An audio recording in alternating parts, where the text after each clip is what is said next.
அதாவது சித்திரகுப்தர் வழிபாடு ஏன் பண்ணணும்? நம்ம சித்திரகுப்தரை வழிபடுறதால என்ன நன்மை? பொதுவா எல்லாருக்கும் சித்திரகுப்தர் அப்படின்னாலே நம்மளுடைய பாவக்கணக்கை எழுதுறவர் அப்படின்ற அந்த மைண்ட் செட் மட்டும் இருக்கும். ஸோ சித்திரகுப்தர் வழிபாடு எதனால பண்ணணும், எப்படி பண்றது? சித்திரகுப்தர் அப்படின்னா இவர் கேது பகவானுடைய பரிபூரண அருளை பெற்ற ஒரு தெய்வமாக விளங்குகிறார். இந்த சித்திரகுப்த தெய்வத்தை நம்ம என்ன பண்ணலாம்னா அஸ்வினி, பூசம், மகம், சதயம் இந்த 4 நட்சத்திரத்துல போய் வழிபடக்கூடிய தெய்வம். இந்த 4 நட்சத்திரத்துல அவருக்கு போயிட்டு சித்திரை மாதம் சித்ரா பௌர்ணமி காலத்தின் அன்று அவருக்கு விசேஷ பூஜைகள். ஏன் சித்திரை மாதம் அவருக்கு கொண்டாடுறாங்கன்னா வருடம் முழுக்க நம்ம என்ன பண்ணிருக்கோம்னு தெரியாது. அந்த சித்திரை மாதம் இந்த சித்திரகுப்த பெருமானை நம்ம வழிபாடு பண்ணினோம்னா. ஆன்மீக பரிகார நேயர்கள் அனைவருக்கும் அன்பான வணக்கங்கள். இன்னைக்கு நம்ம யாரை சந்திக்க வந்திருக்கோம் அப்படின்னு பாத்தீங்கன்னா அஸ்ட்ராலஜர், பிரணவ வாஸ்து நிபுணர் சிவகு சதீசீலன் குருஜியை தான் சந்திக்க வந்திருக்கோம். வணக்கம் குருஜி. ஸ்ரீ குருப்பியோ நமஹா, ஸ்ரீ மாத்ரே நமஹா, ஓம் அகத்தீசாயி நமஹா. இறையடியார்கள் அனைவருக்கும் அன்பான வணக்கங்கள். வணக்கம்மா, எப்படி இருக்கீங்க? நல்லா இருக்கேன், ரொம்ப சிறப்பு. குருஜி, இன்னைக்கான டாபிக் சித்திரகுப்தருக்கான டாபிக். அதாவது சித்திரகுப்தர் வழிபாடு ஏன் பண்ணணும்? நம்ம சித்திரகுப்தரை வழிபடுறதால என்ன நன்மை?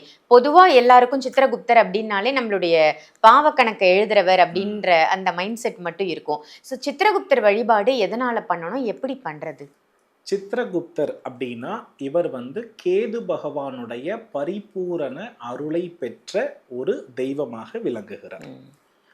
நம்மளுடைய வாழ்க்கையில தெரிந்தும் தெரியாமலும் செய்த பாவங்களுக்கு விடையளிப்பவராக இந்த சித்திரகுப்தர் இருக்கிறார். அது என்ன தெரிந்தும் தெரியாமலும் செய்த பாவம் அப்படின்னு கேட்டோம்னா, நம்ம போன ஜென்மத்தில் செய்திருக்கிறது இந்த ஜென்மத்துல நம்ம என்ன பண்ணிருக்கோன்றது தெரியாது. இந்த ஜென்மத்துல நம்மளுக்கு மெச்சூரிட்டி அப்படின்ற ஒரு விஷயம் பத்தாம சில தவறுகளை சுயநலத்தின் அடிப்படையில் கூட நாம செய்திருக்கலாம். ஆக மொத்தம் நமக்கு மனிதனுடைய இளமை காலத்தில் போது எப்பொழுதும் எப்பொழுதுமே அந்த துருன்றதுனால எது தப்பு எது தப்புன்றது நமக்கு தெரியாது.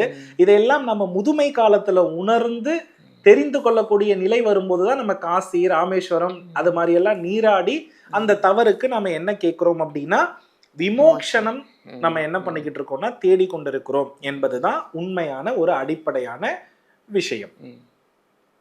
இப்ப இதுல ஒரு நல்ல ஒரு தன்மை என்ன அப்படின்னா, இந்த சித்திரகுப்த தெய்வத்தை நம்ம என்ன பண்ணலாம்னா அஸ்வினி, பூசம், மகம், சதயம் இந்த 4 நட்சத்திரத்துல போய் வழிபடக்கூடிய தெய்வம். இந்த 4 நட்சத்திரத்துல அவருக்கு போயிட்டு தாமரை மலர் கொடுத்து, வெள்ளை வஸ்திரம் கொடுத்து வழிபட நமக்கு என்ன கிடைக்கும் அப்படின்னு கேட்டீங்கன்னா, இவரை வழிபட்டதற்கு பிறகு நாம் என்ன பாவம் செய்திருக்கிறோமோ அந்த பாவம் செய்ததற்கான பிரயாச்சித்த திருத்தலத்தை யாராவது ஒருவர் நமக்கு அழைத்து சொல்வார். இது அதிசயமாவே நடக்கும். அதாவது என்ன பாவம் நமக்கு தெரியாது, அதுக்கான ஸ்தலம் நமக்கு தெரிஞ்சிரும். வழிகாட்டுதல் எப்படி தெரியும் அப்படின்னா, ஒருத்தர் தற்செயலா இந்த கோவிலுக்கு நான் போயிட்டு வந்தேன்ற ஒரு செய்தி சொல்லலாம். இல்ல அந்த கோவில்ல போய் வழிபட்டு இருக்கப்பவே இந்த கோவிலுக்கு மறக்காம போங்க, இங்க விசேஷம் நடக்குதுன்னு யாராவது ஒருத்தர் சொல்லலாம். இந்த சித்திரகுப்த தெய்வத்தை வழிபட்ட 24 மணி நேரத்திற்குள் ஒரு கோவில் சம்பந்தப்பட்ட செய்தி வரும். இதுதான் உண்மை. அவர் மகிழ்ந்தால், யாரு சித்திரகுப்தர் மகிழ்ந்தால் கட்டாயமா நமக்கு ஒரு செய்தி வரும். அந்த செய்தி எதற்காக அப்படின்னா, அந்த கோவில் வரலாறு என்னன்றதை படிச்சுக்கோங்க. அந்த கோவில் வரலாறுல என்ன எழுதப்பட்டிருக்கிறதோ அதுதான் நம்ம செஞ்சிருக்கிற பாவம். நான் சொல்ல வர்றது புரியுதுங்களா? அங்க போனதுக்கு அப்புறம் நமக்கு தெரிந்த கோவில்களுக்கு நம்ம வாழ்நாள் முழுக்க போகணும். அதுதான் பிரயாச்சித்தம். சோ பாவ கணக்குகளை மாத்தி எழுதுறதுன்னு சொல்றோம் இல்லையா? நம்ம போய் அவரை கும்பிட்ட உடனே என்ன பண்ணிட மாட்டாரு, வா என்ன பாத்துட்டியா உடனே நான் மாத்தி எழுதிடுறேன் அப்படி செய்ய மாட்டார்.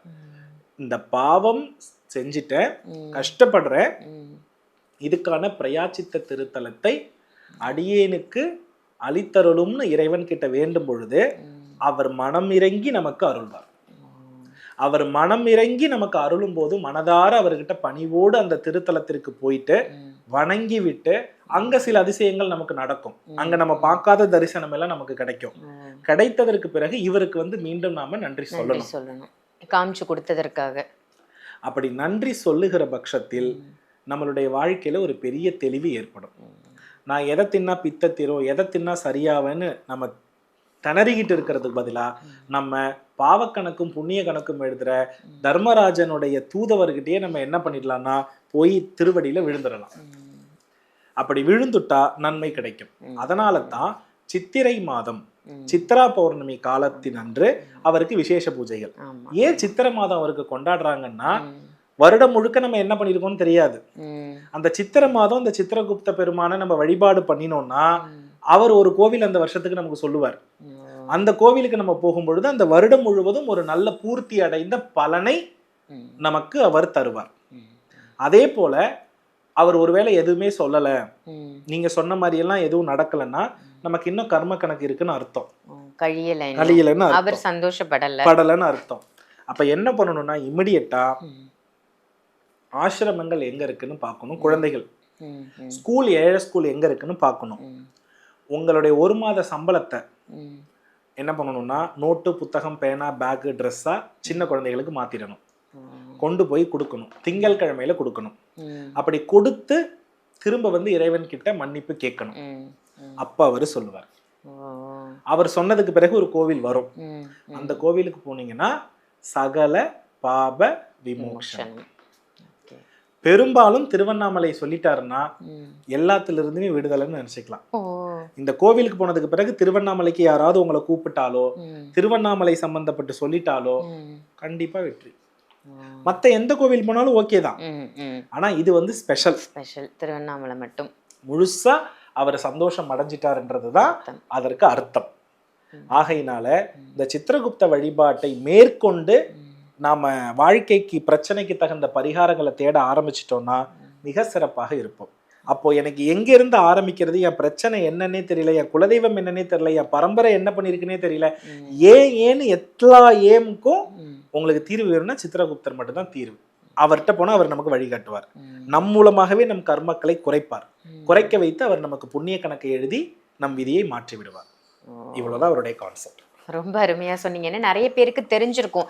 சித்திரகுப்தர் வந்து நம்மளுடைய தலையெழுத்தை மாற்றுபவர். எப்படி மாற்றுறாரு, நம்ம என்ன மாதிரி வேண்டுதல் வைக்கணும் அப்படின்னு நமக்கு என்ன தெரியும். சில பேருக்கு போயிருப்பாங்க, வேண்டியிருப்பாங்க, இந்த மாதிரி செய்தி கேட்டும் அவங்களால உணர முடியாது இல்லையா?